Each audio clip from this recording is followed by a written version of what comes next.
लखनऊ का कांसीराम कॉलोनी बहन मायावती के ड्रीम प्रोजेक्ट का सबसे बड़ा हिस्सा था। मायावती सरकार ने गरीबों को छत देने के लिए कांसीराम कॉलोनियों का निर्माण कराया था। तत्कालीन सरकार में ये कॉलोनियाँ विकास से गुलजार थीं, लेकिन अब इन कॉलोनियों की हालत बद से बदतर हो गई है। जब गोमती रिवर फ्रंट का निर्माण किया जा रहा था, तब वहाँ के झुग्गियों में रहने वाले लोगों को विस्थापित करके यहाँ लाया गया था। कुछ लोगों को छत मिली, कुछ अब भी खुले आसमान के नीचे तंबू बनाकर रहने को मजबूर हैं। इन कॉलोनियों में करीब 900 परिवार रहते हैं। यहाँ की कुल आबादी 5 से 6 हज़ार के करीब होगी। इतनी घनी आबादी होने के बावजूद यह कॉलोनियाँ सियासतदानों के चश्मे के फ्रेम से बाहर निकल जाती हैं। चुनावों के दौर में यहाँ पे वोट के लिए नेता एक बार जरूर आ जाते हैं, लेकिन फिर इन कॉलोनियों की तरफ उन नेताओं के ना गाड़ियाँ यहाँ पर आती हैं, ना उनकी नज़र यहाँ पे आती है। मेरा नाम जीनत है। साफ़ सफाई की तो यहाँ बहुत समस्याएं हैं कि लैट्रीन में सब आदमी लोग रह रहे हैं। अभी भी सब चिंबर भरे हुए हैं, कहीं कहीं पे पाइप नहीं पड़े हैं। सब अपने अपने घरों में इतना बिल्कुल लैट्रीन में बिल्कुल रह रहे हैं, बिल्कुल तैर रहे हैं। और साफ़ सफाई तो बिल्कुल यहाँ नहीं है। और स्कूल यहाँ पे स्कूल नहीं है, ना अस्पताल है। कोई रात बिरात अगर बीमार हो जाए तो बीमार अगर हो जाए तो दम टूट जाएगा, मगर यहाँ नेरे तेरे कोई डॉक्टर नहीं मिलेंगे जब तक दूर नहीं जाना पड़ेगा।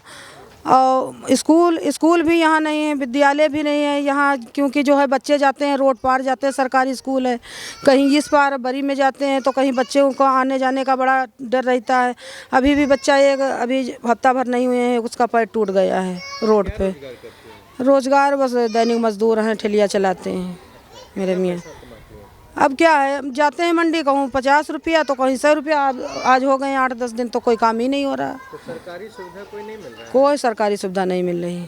बस राशन मिल रहा है, बाकी कोई सरकारी सुविधा नहीं है। बस राशन मिलता, वो 35 किलो मिलता, वो उसमें भी 3 किलो राशन कम देता है कोटे वाला। क्यों? वो कह रहा है कि हम रोड पे दुकान लिए हैं तो राशन तो हम 3 किलो कम देंगे। हाँ, कहीं के राशन कम देता, 2 किलो तो कम कहीं के देता है, बाकी तो राशन उससे ज़्यादा कम ही रहता है। 35 किलो राशन भी नहीं होता पूरा। अच्छा, यहाँ पे नेता विधायक कोई आता है? आप लोग हालचाल? यहाँ नेता विधायक कोई नहीं आते हैं। जब वोट की ज़रूरत होएगी तब नेता और विधायक सब आएंगे, उसके बाद में कोई नज़र नहीं आएगा।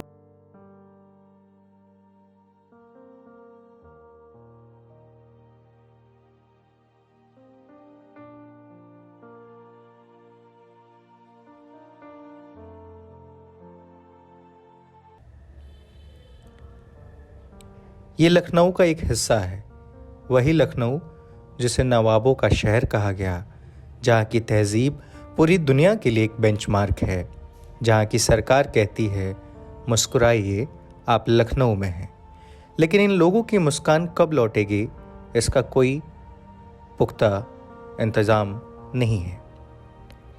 इनके इलाके के बदतर हालत कब सुधर जाएंगे, इन्हें मूलभूत सुविधाएं कब दी जाएंगी, सरकारों का ध्यान खींचने के लिए इन्हें क्या करना होगा, ना इन्हें मालूम है और ना ही राजनीति इनकी तरफ अपना मुंह मोड़ती है।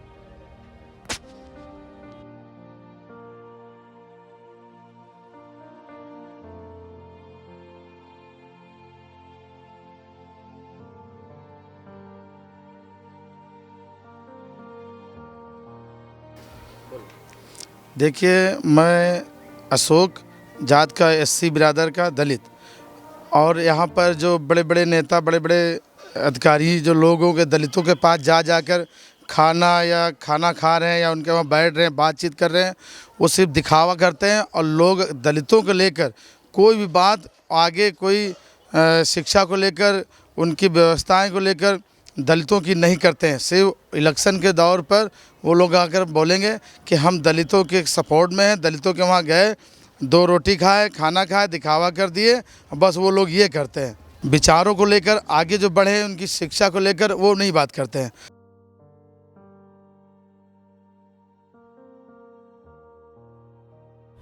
बदलाव संस्था के तहत इन लोगों के लिए काम करने वाले शरद इनकी समस्याओं को कुछ इस तरीके से कहते हैं। बसंत कुंज योजना सेक्टर पी में रहने वाले साथी वो लोग हैं जो लखनऊ के विभिन्न स्लम एरियाज में झुग्गी झोपड़ी में रहकर अपना गुजारा करते थे और वो लोग दूसरे ज़िलों से, दूसरे राज्यों से पलायन करके रोज़गार की तलाश में लखनऊ आए थे और कई वर्षों से वो लोग झुग्गी झोपड़ी बस्ती में रह रहे थे। एक लंबे संघर्ष के बाद वहाँ पे ऐसे लोगों को BFUP योजना के अंतर्गत मकान उपलब्ध कराया गया सरकार के द्वारा, जिसमें से वहाँ कॉलोनी में रहने वाले लगभग 896 परिवार हैं और जिसमें 70% ऐसे समुदाय के लोग हैं जो घुमंतु जात से आते हैं, जिनका कोई अपना स्थायी मकान नहीं होता था पहले, जिसमें कंजड़ समुदाय के लोग हैं, ढोलक बनाने वाले लोग हैं, फिलपट्टा बनाने वाले लोग हैं। ऐसे लोगों का 70% वहाँ पे बाहुल्य है। वहाँ पे सरकार की तरफ, प्रशासन की तरफ से उनको पुनर्वास के तहत मकान तो उपलब्ध करा दिया गया, लेकिन और पुनर्वास की सुविधाएं अभी तक उन लोगों को नहीं मिल पा रही। वहाँ पे कोई प्राथमिक विद्यालय नहीं है, लगभग 2 किलोमीटर की दूरी के बाद प्राथमिक विद्यालय है। वहाँ पे कोई आंगनवाड़ी केंद्र नहीं है, कोई स्वास्थ्य केंद्र नहीं है। नगर निगम के द्वारा वहाँ पे कोई अभी काम नहीं हो रहा है, सफाई कर्मी भी नहीं जा रहे। वहाँ की फीवर लाइन वगैरह सब चौक हैं, तो बहुत जटिल समस्याएं हैं। केवल पुनर्वास के नाम पे उनको एक छत मिल गई है, लेकिन जो पुनर्वास की सुविधाएं मिलनी चाहिए उनसे आज भी वो वंचित हैं। आज भी वो हाशिए पे रह के अपना जीवन यापन कर रहे हैं। ये कॉलोनी मायावती जी के कार्यकाल में ये 2007 से शायद 12 का कार्यकाल था, उसमें वो कॉलोनी बनाई गई थी और वहाँ पे आवंटन जो लोगों के मकान मिले हैं वो 13 से 14 अखिलेश सरकार में उनको मकान उपलब्ध कराया गया। जब से मकान 2013-14 में लोगों को वहाँ पे प्रदान किए गए हैं, उसके बाद से उस कॉलोनी में प्रशासन के द्वारा कोई भी मरम्मत कार्य नहीं किया गया, जिसके कारण प्लास्टर इतने कम सालों में ही टूट के गिरने लगा है। जो पाइपलाइन है वाटर सप्लाई की वो जर्जर हो चुकी है, जगह जगह लीकेज है पानी का, पानी की टंकियां सब टूटी हुई हैं।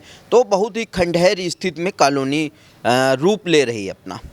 कॉलोनी की स्थिति इसलिए जर्जर होती और भी जा रही है क्योंकि वहाँ पे हाशिए पे रहने वाले लोगों को मकान दिया गया और जो कि अभी भी हाशिए पे हैं और उन लोगों की बात को कोई सुनता नहीं है, न अधिकारी सुनते हैं, न कोई पॉलिटिकल जनप्रतिनिधि वहाँ पे जाते हैं, जिसके कारण वहाँ पे जो उनको सुविधाएं मिलनी चाहिए उन सुविधाओं से वो आज भी वंचित हैं। चुनाव के दौर में तो कॉलोनी में लोग सभी प्रत्याशी जाते हैं वोट मांगने के लिए और लोगों से वादे भी करते हैं, लेकिन वादों को पूरा कोई नहीं करता है। अगर वादों को लोग पूरा कर रहे होते, जो जीत के प्रतिनिधि आ रहे थे, तो ये स्थिति इस कॉलोनी की न होती, कुछ स्वरूप बदला हुआ होता। अभी वहाँ पे कई सामाजिक संगठन काम कर रहे हैं। वहाँ पे डॉक्टर संदीप पांडे जी मुख्य रूप से, जो मकान मिले उसमें उनका मुख्य रूप से भूमिका रही। उसके साथ ही वहाँ पे बदलाव संस्था भी काम कर रही है, जहाँ पे कोविड के समय में वहाँ पे जिन लोगों के रोज़गार बंद हो गए थे, जो लोग फिलबट्टा बनाने का काम कर रहे थे, ढोलक बनाने का काम कर रहे थे, सबके काम बंद हो गए थे। वहाँ पे हम लोगों ने बदलाव के माध्यम से लगभग 100 परिवारों को ढोलक बनाने का काम और फिलपट्टा का काम के साथ ठेला खुमचा लगाने का काम शुरू कराने में मदद की है। इसके साथ ही वहाँ पे हम लोगों ने डिग्निटी फॉर वर्क के अंतर्गत जो पार्कों की दुर्दशा थी, पार्क जीर्ण का यानी कि बिल्कुल खंडहर स्थिति में पहुँच गए थे, उनका हम लोगों ने जीर्णोद्धार करने का काम किया है। बोले हैं घर कुरिया है नहीं, रोड पे पड़े हैं, जानते हो तुम भी लोग, आप गरीब आदमी हैं। कब से यहीं रोड पे रहते हैं? हो गए हैं भाई, बहुत दिन से, आप जानते भी नहीं हम इतना है, बहुत दिन से पड़े हम लोग झोपड़ी में। अरे यही सिल पे बनाते हैं सिलबट्टा। हाँ जी, रहने वाले रिवसा के हैं। राशन कार्ड है?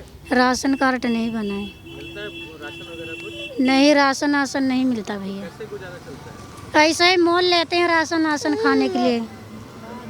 राशन कितना कमा लेते हैं? अरे यही 100-200 मिल जाते हैं सिलबट्टे में, और कौन कमाई होती है। जंगल में जाया जा रहा शौचालय, और यहाँ हवा बहार चल रहा है। सुबह से हम लोग खाना पानी भी नहीं बनाए खाए हैं, इतना पल्ली उड़ रहा है। अब हम लोग क्या भूखन प्यासन मरे।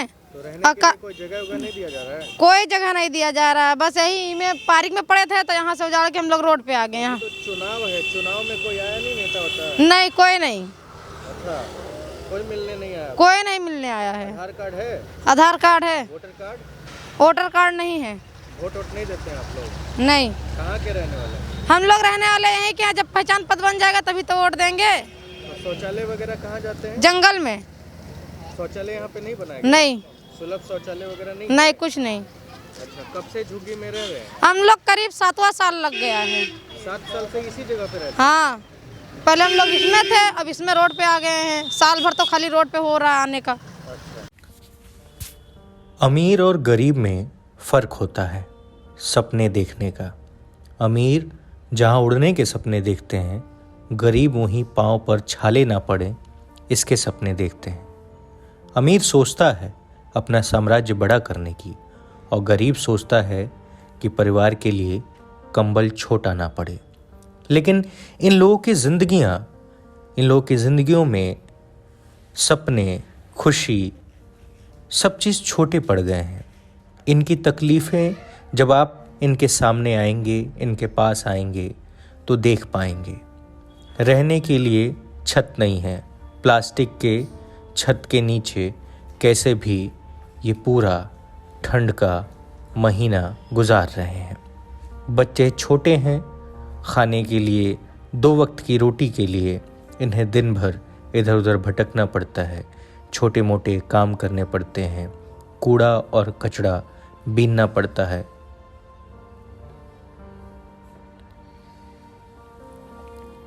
ये गरीब कभी पूरी ज़िंदगी के सपने नहीं देखते, ये सिर्फ सपने देखते हैं बस अगले दिन का, ताकि अगले दिन तक का भोजन आज कैसे भी करके जुटा लें, और फिर एक नए दिन के लिए कुछ वही पुराने सपने लेकर चल देते हैं।